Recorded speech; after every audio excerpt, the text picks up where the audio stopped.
Hello students, welcome to EPG Pathshala. My name is D.K. Bhattacharya and I will be talking about issues of cultural evolution for an archaeologist.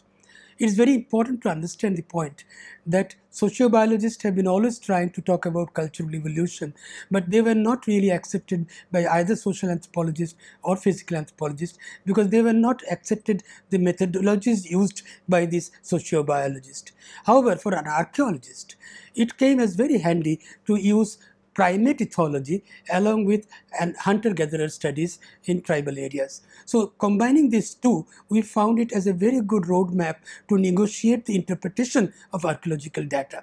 And this interpretation of archaeological data we have been always accepting as something which has been done in an interpretative level and not in an empirical level anyway. So cultural evolution can be reconstructed from these interpretative data as we go by one after another in reconstruction of the primate ethological behavior as also those of hunter-gatherer ethnography.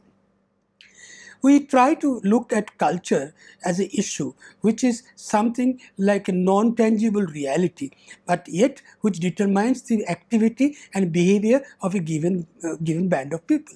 Now, this non-tangible reality cannot be photographed, yet this is a kind of a muster, this is a kind of a base on the basis of which a community reacts. Now, this is almost comparable to a man called Sperber has given a theory. It's almost comparable to the way a dog marks his smell. Now, there is an information in the smell the other dog will understand. But a smell doesn't have any kind of name. It cannot be, a smell cannot be photographed. It cannot be understood unless you talk about the origin of the smell. So, culture is like that, which has no dimension of identifiable attributes, yet it's kind of understood by the community in its ethnographic scenario.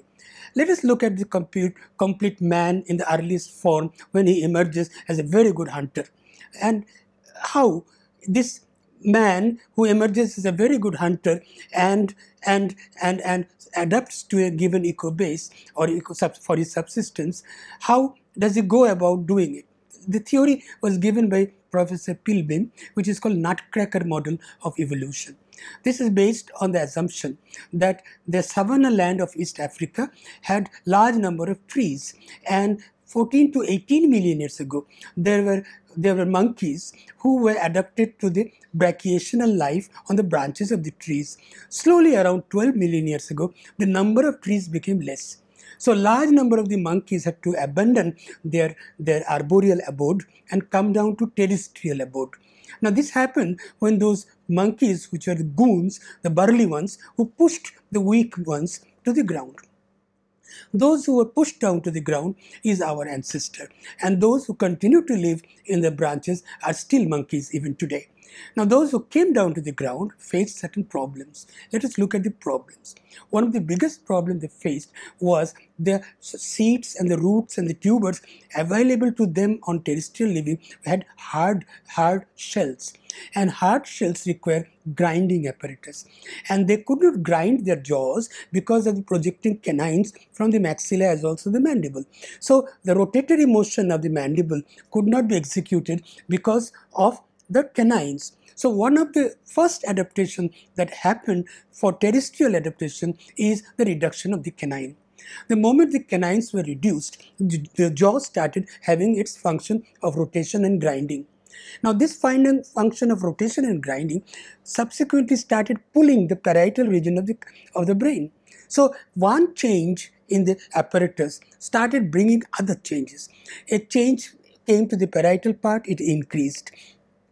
The frontal part became vertical to the nasal bone, and the vertical part became circular and convex in the posterior region. In a process of these evolutionary changes, let us say from 6000 or 7000 BC to about 2000 BC, you find 450 cc of cranial capacity suddenly becoming 600 cc because of the pull of the muscle in the cranial box. A large number of changes started happening, but the beginning was the reduction of the canine. The reduction of the canine brought about these changes. And another change that happened was that man started walking erect. When man started walking erect, it was mainly to protect themselves from predating animals because of the long grasses, and man could not see the predating animals, so he wanted to stand up and look around for survival. And this looking around caused two very big problems. Walking erect was a part of terrestrial adaptation, and it released the four limbs as hands. And the moment the four limbs were released as hand, it could perform large number of functions which as a quadruped he could not do. Another thing that happened was that there were 27 new motions that was added from here to here. These 27 new motions created a large array of functions like playing a flute, like knitting a sweater. A large array of functions became now possible because of the inclusion of the 27 varieties of new motions. Let us identify two varieties. One of them is called power grip. Power grip is a kind of a grip which is possible when you hold something in your palm and the fingers act as a clamp. Fingers don't play a role but acts as a clamp. The power comes from the palm, and this kind of a grip is comparable with a baby's manner of holding a spoon or a pencil. That's the way a baby holds a pencil. And this power grip, which was possibly the beginning of the 600 cc cranial capacity or 400 or 4 million years ago. And by the time you come to 800 or 900 cc, that is Homo erectus, and you are in the Middle Pleistocene period, this transforms itself into another kind of motion, another kind of possibility of maneuverability of the palms, and that is called precision grip. A precision grip is a method in which the fingers work but the palm has no role, and that's exactly comparable with the way an adult will hold a spoon or a pen. So a transformation from power grip to precision grip and a variety of other performing actions were added by the time man had the power of the two arms released from his bipedal propagation. Of course, the spinal column changed and so on. Now, this is the time when you find the development of his activity is getting restrained because of varieties of choices he makes. One of the choices that he makes at this time is very simple. Animal pre-hominins group, they used to do foraging by in a band at a place, sleep there at night, pass on to another place, sleep there at night, and that is the way they used to hop around. Now this, whenever they used to be doing foraging at one place, they used to communicate with each other by merely making a verbal sound, hoo, hoo, hoo, hoo, like that, and they would keep themselves in peace. Man changed it. After he developed into terrestrial adaptation, he changed it to what is known as home-based economy.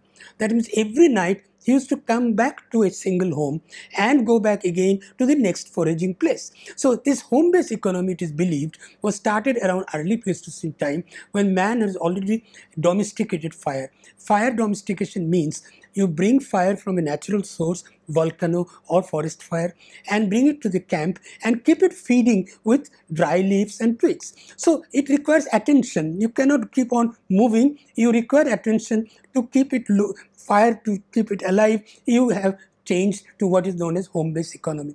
Another thing that happened because of terrestrial adaptation is very interesting. Selective advantage in human evolution was always towards more and more brain capacity. 4 million years it was 600 cc, 1 or 2 million years it was 900 cc, and by the time you come to 1.2 or 1.4 million years it becomes 1100 cc. So the cranial capacity is constantly increasing, and because of adapting to terrestrial adaptation, the body being erect, the birth canal became progressively narrow. When the birth canal becomes narrow and the head was becoming constantly larger and larger, there was a contradiction.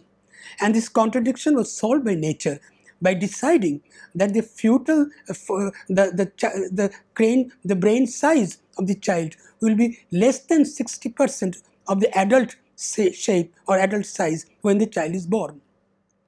So human child born at birth is the most helpless child in the entire primate world. And it required a large amount of time.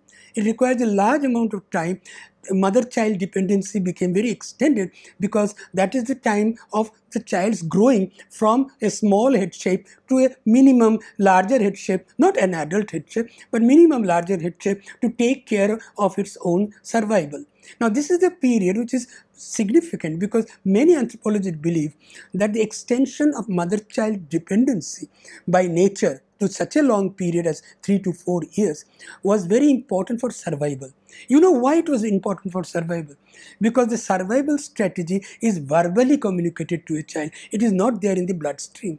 Since culture is verbally communicated, the more time you get between mother-child dependency period, the more mother can transfer the survival strategy to the child. So it is evolutionary fact, but yet evolution of culture, the issue that we are discussing, it is very important point. I repeat again, the home-based economy became two important factors. Number one, that it started creating the bonding system of a band of people, because every night they will be together. Number two, it also had the power to take care of the babies or the newborn babies, a communicative function of learning the strategy of survival. You can pass on knowledge which constitute culture to the next generation because of the home-based economy. This far is all right, but there are issues that emerge from this. Now we're talking of cultural evolution, and we say beginning of culture has already started by the time 900 to 1100 cc cranial capacity was there. Let us say middle Pleistocene, upper Acheulean, and there is a band which can communicate with each other. Now this power of communication with each other became very, very important, because the Broca center was also developed around this time in the brain. So the communicative sound that we used to have as a power of communication started getting symbolic expressions. So you could have symbolic expression, say day means this, night means this, fruit means this, danger means. So you have conglomerate with sounds which refer to functions, institutions, names, relationships. So a large variety of bonding starts becoming possible right from around 160,000 to about 200,000 years ago. So large band of people are available around and communicating with each other. No group can function in this way unless there is an order kept inside it. And the order is usually the eldest person in the band will start kind of operating a operative bonding of the group and keep them in discipline. But then this discipline breaks down only when one band has large number of males, and another band, neighborhood band, has large number of marriageable females or mateable females. Now the mateable females can always seduce the marriageable male from band A to their own band. Now this is an issue which has got to something to do with culture, yet this is one of the biggest survival strategy, because if all the males, marriageable males, are seduced and hijacked by another group because of their available marriageable females, this group will die of hunger. There will be nobody to hunt. So you can see that even survival strategy requires a kind of deciding of rule of mate selection. I can't call it marriage, but mate selection. Thou shalt not, thou shalt. You try to prescribe that marriageable or mateable females has to be obtained by way of some kind of patterns, whatever the pattern, depending on the bands. Another thing that becomes very important is that a man or a male becomes sexually mature at least 5 years later than a female. A female becomes sexually mature more or less around 13 plus. A male does not become sexually mature in terms of development of muscle and strength until 18. So this male who is not sexually mature, if he enters into reproduction activity, then the children born in the band will have nobody who can hunt and bring food for them. In other words, an underdeveloped male patriarch cannot look after the subsistence need of the band, and yet he is creating a child. So the society develops another mode. Selection of mate was one mode. Selection of mate is one that keeps the the sexual competition in control, but this within the band can create problem. So you create a kind of system where the male has to be attributed socially a status of manhood, and this was done by what is known as initiation rite. Initiation rite, that is why you find all initiation rite involves some kind of pain in the body, cutting of or breaking of the teeth, as in Oruntas in Australia, or making hole in the ear. You can have some kind of ritual connected with pain in the body, and or some valor. You commit some valor and you complete the valor, then only you will be attributed with the status of manhood. Now this was a method of extending the period of man's not entering into sexual activity or reproduction activity until he's strong enough to hunt for himself and take care of his F1 generation. So you find institutions like mate selection, institutions like initiation rite start developing right within Pleistocene period as a part of cultural evolution. Now there is one thing which is very interesting. Around Middle Pleistocene time, nature decides that it's such a complicated animal called man, rut has to be withdrawn. All animals have a rut period when the ovulation occurs and it gives mating calls and there is mating occurring. Man is the only animal who lost rut because of its survival success. The nature decides the rut has to be withdrawn. The moment rut was withdrawn, it was replaced by a large number of psychosomatic issues, psychosomatic sensory organs, which will control the ability to reproduce or the ability to cohabit. Some people have called it prehistory of love. That means it is dominated by eyesight, by smell, by way of talking, singing, by way of many other attributes, or touching, which will create you capable of mating. Now this was the hormonal spectrum that was introduced in man, so that he is now not being just like any animal. He has love, he has hate, he has many other issues that has developed for the first time because of the addition of the new hormones. Thus, you find that the home-based economy, the bonding of the members of the economy or the members of the group, and the increase or extending of the mother-child dependency period, and the ability of the Broca's center being there to articulate language and symbolize language, all these combine together to create large array of social institutions. Shall we say that these are the origin of human culture? Now these are the facets, attributes where human culture starts shaping itself right within Pleistocene period. Homogeneous is already there, and these origins start taking shape very soon. And this one of the shapes that it takes is first visible in the agricultural period. You produce. It's a labor-intensive economy. You chose this economy and you do not know that the labor that you borrowed to do this agriculture or the production economy, all labor requires a feedback. If 2 hands you borrowed, with 2 hands comes a mouth. You have to return the material. And the redistribution of the produce becomes cardinal to the success of agriculture. We have many sites where agriculture was not successful. After a while, they took to pastoralism. So you find that a process comes in the evolution of culture where man starts organizing various issues of relationship within the band and between the band. And the between the band and within the band normative patterns are also indirectly linked to survival strategy, as I showed about mating patterns. So you find that basically all institutions of culture develop indirectly to essentially survival strategy. Agriculture, for instance, your agriculture can suddenly collapse if your labor group says we won't help you, or they burn the crop.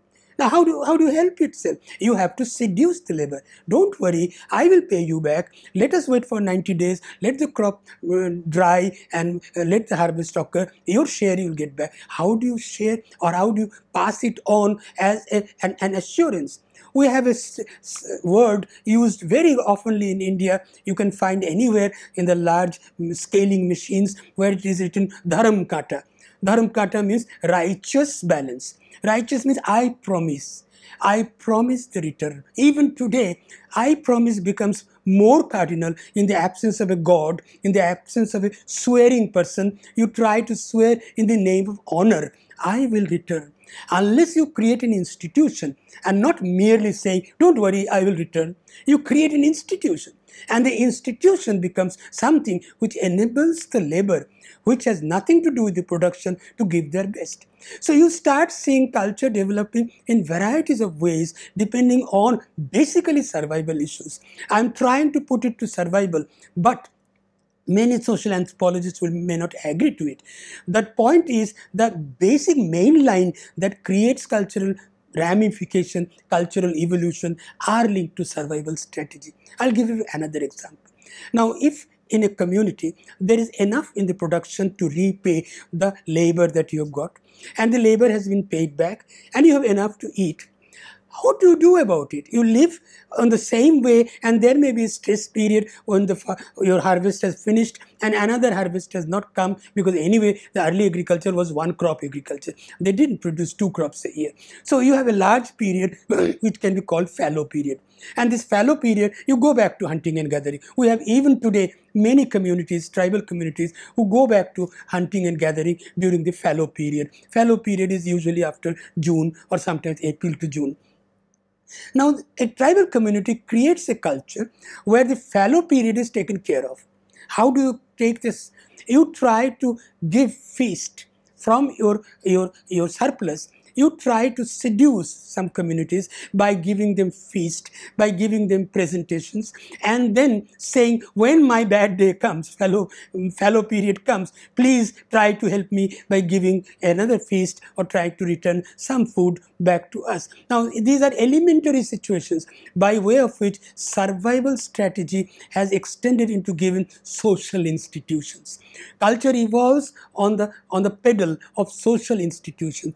Culture per se develops a behavioral action. Social institution normalizes and makes it permanent. An institution becomes social and it is no longer culture. So it becomes an institution. A mating practice can become marriage system. Marriage system evolves around this time because labor, the cheapest labor, can be always obtained from kinship relationship, obligatory kinship relationship. If you institutionalize marriage as a fundamental root of society, then in the marriage you have lot of brother-in-laws. The institution gives you obligatory kinship groups, and these brother-in-laws can never refuse to give labor to your agriculture. So you can borrow these kinship groups, obligatory kinship labor, for your harvesting, and you are assured of some kind of a labor, at least some kind of labor from the kinship group. So you can see marriage as an institution may not be also for survival strategy. Marriage as an institution primarily tries to control mate selection. Mate selection is controlled by them, and then it is also trying to select the harmony of the community, and also getting extra labor, kinship obligatory labor, which can be always called upon for labor in the agriculture system. Remember, agriculture system has been based on labor. It is a labor intensive economy. You cannot do agriculture on your rooftop. You cannot do agriculture on a flower pot. You have to clear a land, a ground, and then for that you require labor. And this labor management, like business management, labor management becomes cardinal to the success of the economy. So unlike Karl Marx have said that a superstructure is subsequent to a infrastructure, that means a superstructure develops after an infrastructure has been found successful. That means after agriculture has been found successful, then only the module of relationship develops as a superstructure. Karl Marx is wrong here, because here I am trying to say that a superstructure develops first. A superstructure leads to infrastructure. The superstructure is you have to create a ideological frame to see that you do not marry any girl. You have to see that the society accepts mate selection. You have to see that a labor cannot be random obtained. A labor has to be requisitioned from a particular pattern. So this pattern system is superstructure. But what actually happens is the way infrastructure develops. We go back to the period when the child is delivered because the head that is required is much larger than the available birth space because of erect posture. Let us say terrestrial adaptation. So terrestrial adaptation brought a narrowing of the birth space, and the head required for selective advantage progressively larger size. So that was the time when the child had to be brought or born before 60% of its brain capacity is increased. In other words, a human child's brain takes to the modern shape outside mother's body. When it is born, it is in a very, very primitive shape, a much primitive shape. Now, this is one point where you see a selection process the nature has imposed to see that man does not get into smaller head shape. He should have progressively larger head shape, otherwise his adaptational success will be stopped. And there is another point that develops here, is biochemically generated in the body. God or nature sees to the fact that a mother does not become pregnant immediately after one child is born. There is a fat level in the body, and that fat level is the critical limit. And the moment mother, so long as the mother is breastfeeding the child, the fat limit remains lower than the critical point. So the mother stops ovulation. Ovulation is stopped until the time the baby is off mother's milk.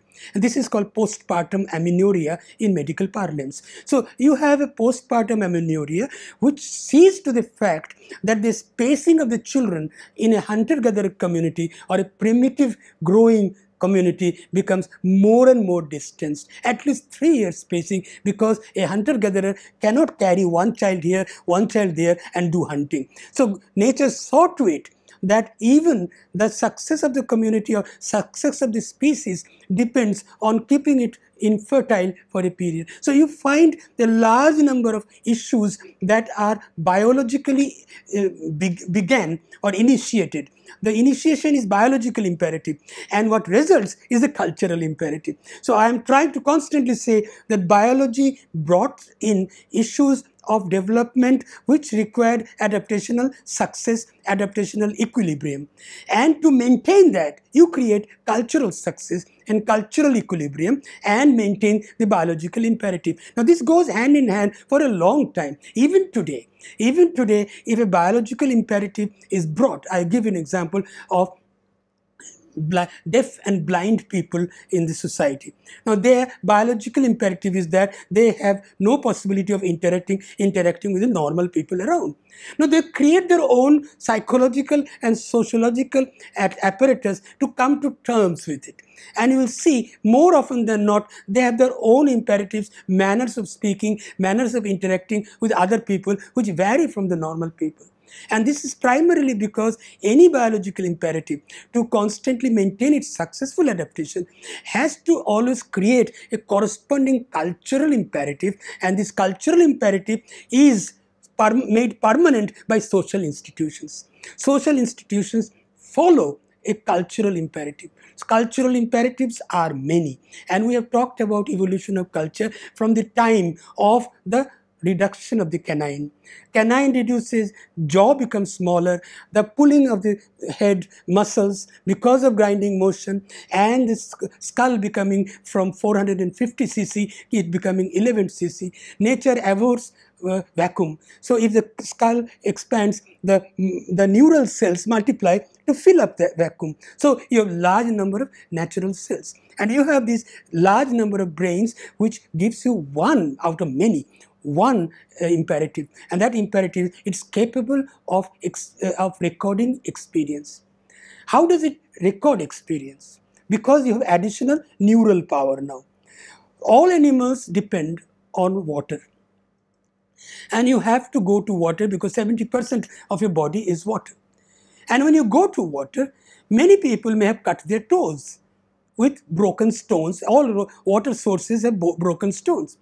Man may have also cut his toe, but since he has the power of the brain to store experience, he stores that experience and picks up the stone, and he cuts the animal that he has to eat by the stone. The first time a biotic endowment of teeth, of nails, is represented by something outside the body, and that becomes a tool. So a tool is the first culture of human adaptational imperative. So again, it comes because of adaptational imperative. It comes because of the neural power to record experience. And experience of cutting of the toes is something which is not accidental. It was bound to happen. So you fall in love with the stone and you start making stone, and you become a Stone Age person, a culture making people, or a man the tool maker, and so on and so forth. Culture begins there. And slowly the hormones that come to replace your rut system creates a large array of emotions. You have emotions which dominate man. So man and mind starts acting in a different way on the imperatives of adaptational success. Everywhere I stretch the line to adaptational success. Adaptational success in a band, in a group, creating a kind of nodal relationship, and brought it back to the home-based economy. Home-based economy was possibly the first time, along with the broker center, where you could talk and symbolize your experience, pass it on to the next. And the best statement I can make is that a state comes where the knowledge of the actual leads to the action of the possibilities, possible actions. So action which you observe today, you project it to the possible action of tomorrow. This is possible only when you have created culture, and this culture becomes the fundamental instrument of survival of man for almost all of the prehistoric period. Thank you.